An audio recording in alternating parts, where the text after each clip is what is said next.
하나님 아버지와 예수 그리스도로부터 오는 은혜와 평강이 이 시간 여러분 가운데 함께 하시기를 예수님의 이름으로 축원합니다. 아멘.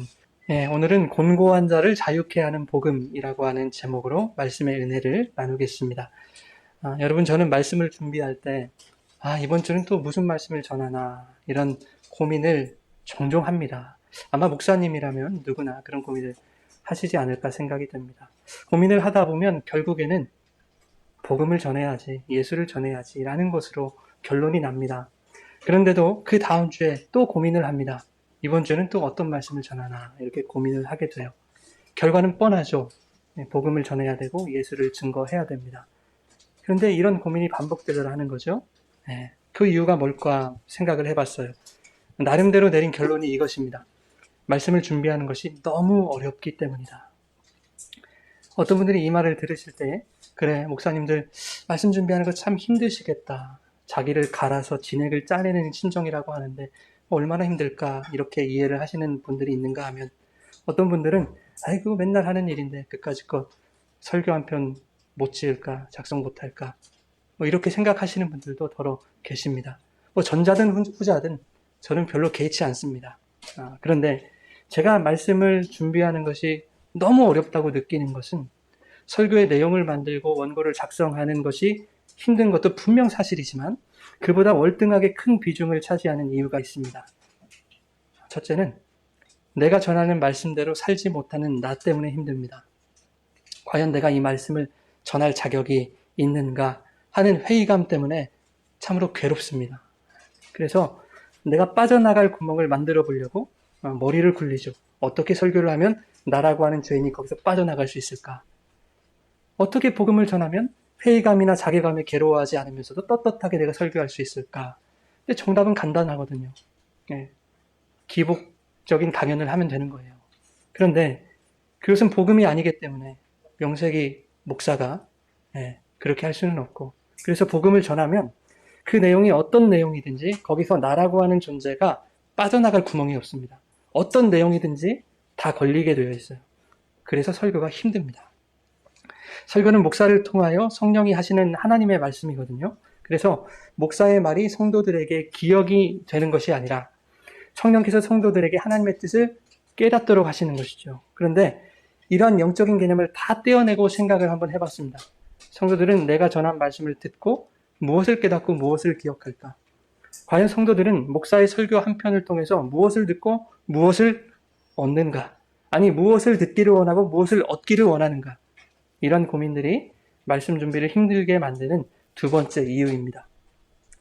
이런 질문을 하다 보면요, 저도 모르게 장탄식이 흘러나와요. 왜냐하면 성도들은 복음보다 기복적인 이야기에 귀와 마음이 활성화되어 있기 때문입니다. 이것은 여러분들을 절대 무시하는 것이 아닙니다. 저를 포함한 모든 인간에게는 뱀의 꾀임을 달콤한 속삭임으로 듣고 싶어하는 경향성이라는 것이 있습니다. 이 경향성이라는 말은 신학에서 죄를 정의할 때 사용하는 어휘입니다. 사전에서 찾아보니까 경향성 이렇게 되어 있습니다. 현상이나 사상, 행동 따위가 어떤 방향으로 기울어지거나 쏠리는 성향이라고 되어 있습니다. 여러분, 모든 인간은 생각, 사상, 결정, 선택, 행동 따위가 악한 방향으로 기울어져 있거나 쏠려 있습니다. 그래서 이것을 죄의 경향성이라고 얘기합니다. 예수를 믿는다고 해서 인간의 성향이 선한 쪽으로 쏠리지 않는다는 거예요. 무슨 말인가 하면 인간의 생각이나 인격이나 성품이나 인간의 인간됨 속에는 그 속에 하나님이 개입하시지 아니하면 인간은 결코 선한 쪽으로의 경향성을 나타내지 못한다라고 하는 것입니다. 예수를 열심히 잘 믿고 신앙생활을 수십 년 했더니 내가 이렇게 선하게 변했어 라는 말은 신학적으로도 통하지 않는 거예요, 여러분. 그렇게 될 수가 없습니다. 로마서 7장에 우리 지난주에도 말씀 나눴었죠. 사도 바울이 뭐라고 하냐면 내가 원하는 바 선은 행하지 아니하고 도리어 원하지 아니하는 바 악을 행한다 그렇게 말씀하죠. 그래서 사도 바울은 오늘 본문에서 그런 자신의 존재에 대한 장탄식을 하고 있는 거 아닙니까? 뭐라고 합니까? 오호라 나는 곤고한 사람이로다. 이 사망의 몸에서 누가 나를 건져내랴. 나를 좀 누가 건져내 주십시오. 탄식하는 거예요. 사도 바울이 자신의 신앙의 열심, 열성, 믿음의 크기, 믿음의 성숙함으로 죄의 경향성, 그 사망의 몸을 벗을 수 있었다면 이런 탄식을 할 필요가 없었겠지요. 그런데 바울은 자신의 죄된 존재에 대한 깊은 탄식 속에서 비로소 진리를 발견하게 돼요. 내 믿음과 내 신앙의 실력으로는 결코 이 죄의 경향성을 벗을 수 없지만 그리스도 예수 안에 있는 자에게는 결코 정죄함이 없다라고 하는 이 자유를 사도 바울은 깨닫게 되는 것입니다. 로마서 7장 24절부터 8장 2절까지 오늘 본문 말씀인데요. 같이 한번 읽겠습니다.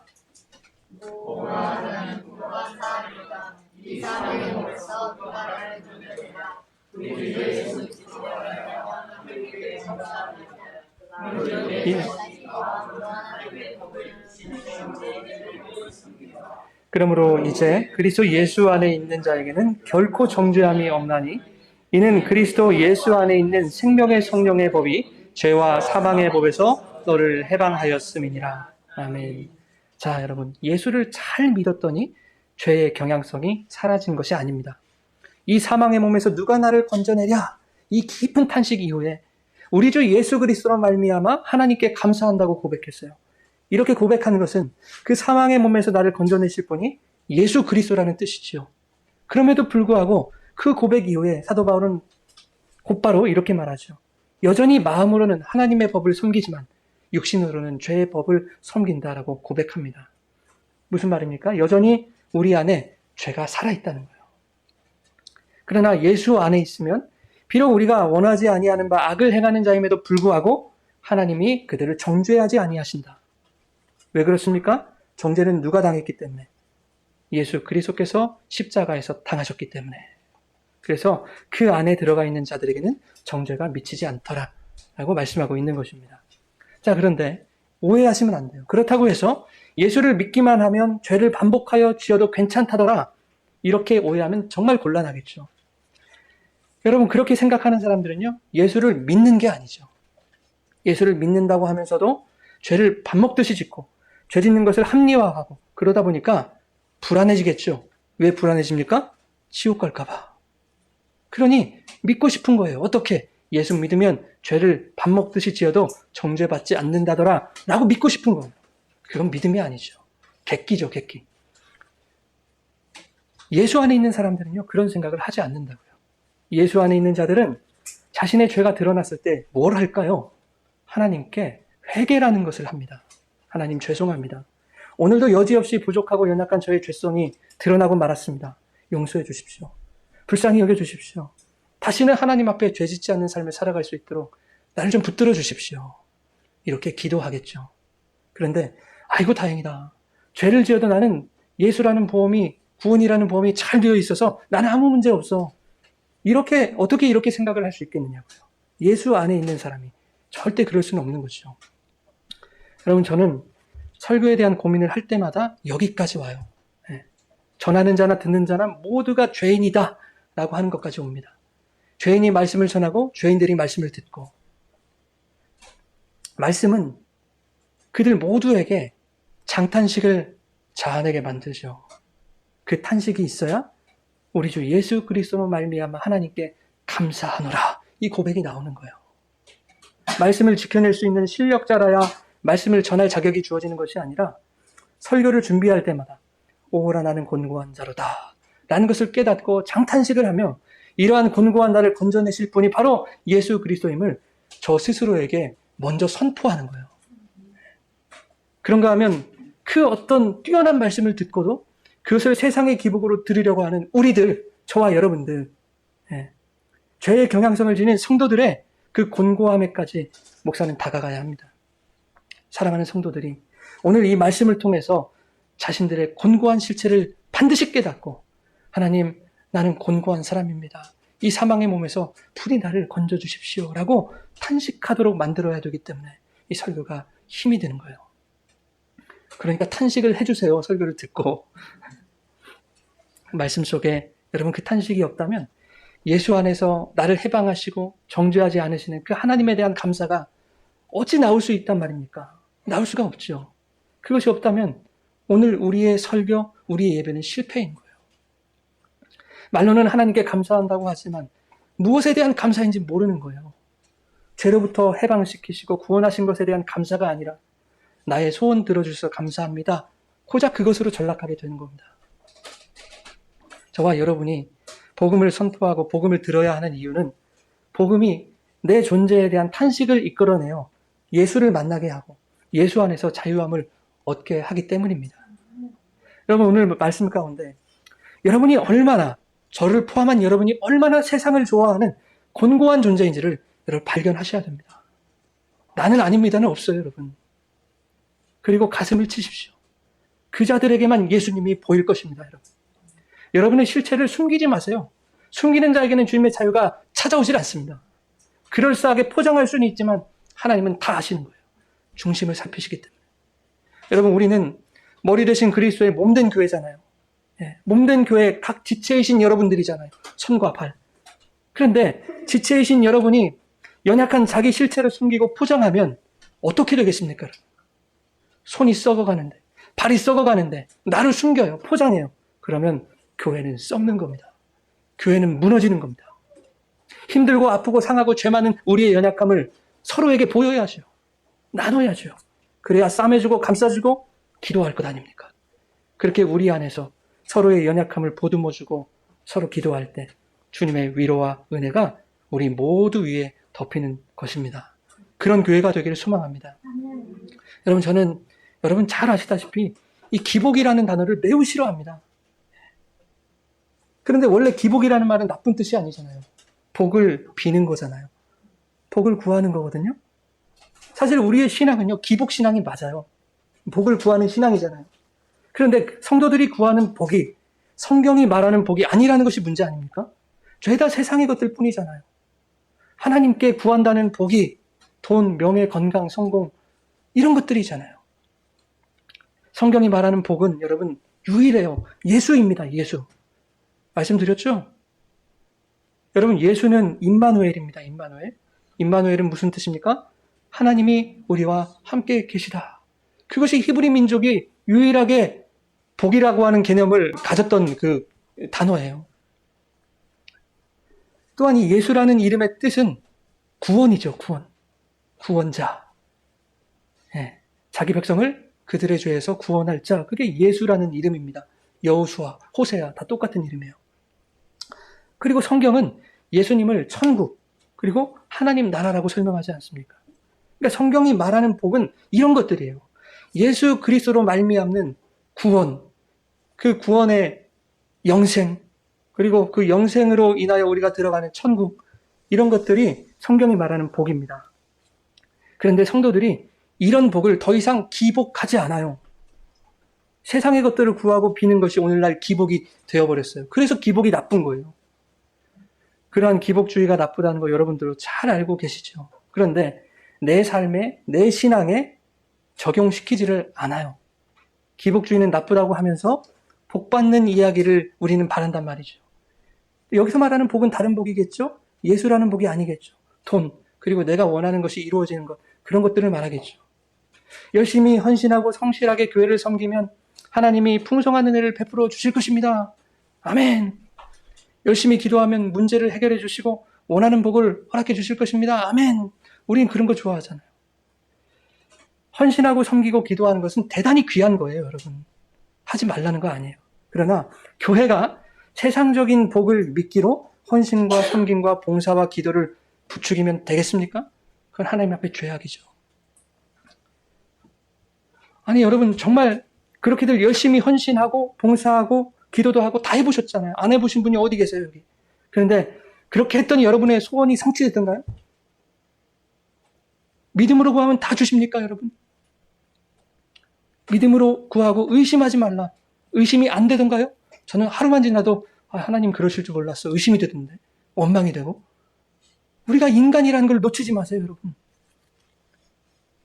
다음 주에 나눌 이야기지만 여러분, 여러분에게 믿음이라는 게 있습니까? 혼내려는 게 아니에요. 저도 똑같은 인간이에요. 여러분, 우리에게 믿음이라는 게 있어요. 우리가 내 믿음을 내걸고 뭔가를 구한다면 그것은 100% 받을 수 없어요. 하나님께. 그 자체가 믿음 없음이기 때문입니다. 다음 주에 이제 자세하게 설명을 드릴게요. 믿음이라는 것은 여러분, 우리 인간에게서 나올 수 있는 것이 아니죠. 하나님에게서 나오는 거예요. 그렇죠? 그러니 내 믿음으로 내 믿음을 걸고 뭔가를 구한다는 것 자체가 어불성설인 거예요. 그냥 그것은 내 욕심인 것입니다. 내 욕망대로 구하는 것입니다.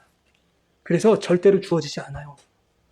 그런데 나의 신앙의 연수나 봉사, 헌신, 직분 같은 것을 나의 믿음의 근거로 내세워서 그 믿음으로 내가 원하는 것을 구하는 오늘날 신자들의 행태가 하나님 앞에 어떻게 보일지를 한번 생각해 보세요. 얼마나 하나님 속상해 하실지. 제 큰 조카가 2000년도에 태어났어요. 너무 이쁜 거예요. 첫 조카니까 얼마나 이쁩니까? 이 조카가 삼촌을 얼마나 좋아하고 따르는지 삼촌만 오면 난리가 납니다. 자주 갔거든요.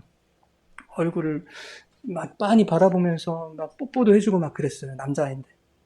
언제가부터 제가 간식이나 선물 이렇게 사가지고 찾아가잖아요. 삼촌이 제일 좋대요, 세상에서. 그런데 이게 반복이 되니까 이 녀석이 삼촌이 오면 얼굴 보는 게 아니라 손부터 봐요. 그 손에 뭐 들려있는가. 30살짜리 아이가 당연하죠, 여러분. 당연해요. 그런데 그래도 섭섭하더라고요, 삼촌은. 그런데 우리 신앙이 꼭 이런 30살짜리 신앙 같더란 말이에요. 여러분 속지 마세요. 어린아이와 같은 마음으로 막 구하십시오. 막 이 말에 속지 마세요. 언제까지 어린아이처럼 그렇게 구하실 거예요? 성숙해야죠, 믿음이. 제발 거기서 벗어나야 됩니다, 우리는. 그렇지 않으면 우리는 기복에서 벗어나지 못해요. 어린아이들처럼 마트에 들어놓아가지고 떼쓰고 그러면 하나님이 콩고물 하나 던져주시고 언제까지 이런 신앙을 우리가 살아갈 겁니까? 벗어나셔야 돼요. 저도 여러분에게 뭐 광야네, 고난이네, 핍박이네 이런 얘기 하기 싫거든요. 저도 듣기 좋은 얘기들만 했으면 좋겠어요. 그런데 성경이 말씀하지 않는 것을 복음으로 전할 수 없잖아요, 여러분. 복음으로 전할 수 없는 거 아닙니까? 네. 부자 되고 승진하고 원하는 것이 이루어지고 이런 것들이 나쁘단 얘기가 아니에요. 저도 날마다 여러분을 위해 기도하거든요. 기도할 때 우리 성도들이 경제적으로 풍성해지기를 기도해요. 간구해요. 정말 간절히. 여러분의 건강을 구해요.